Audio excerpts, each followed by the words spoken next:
आहे. पहिली आपत्ती दाखवली आहे दुष्काळ, दुसरी आहे पूर, तिसरी आहे बनवा आणि चौथा आहे ज्वालामुखीचा उद्रेक. नैसर्गिक आपत्ती म्हणजे नैसर्गिक शक्तींमुळे अचानक घडणाऱ्या आणि मोठे नुकसान करणाऱ्या घटना. दुष्काळ टाळण्यासाठी आपण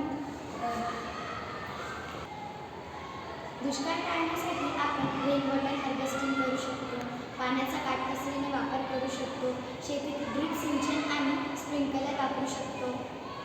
पूर येऊ नये म्हणून आपण नद्या नाल्यांमध्ये कचरा न टाकणे, प्लास्टिकचा कमीत कमी वापर करणे आणि जलाशय, बंधारे, धरणे यांचे योग्य व्यवस्थापन करणे हे आपण काम करू शकतो.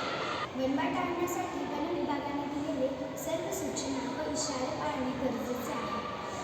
ज्वालामुखीचा उद्रेक ही नैसर्गिक आपत्ती थांबवता येत नाही, पण वैज्ञानिकांनी दिलेल्या सूचना व इशारे पाळणे गरजेचे आहे.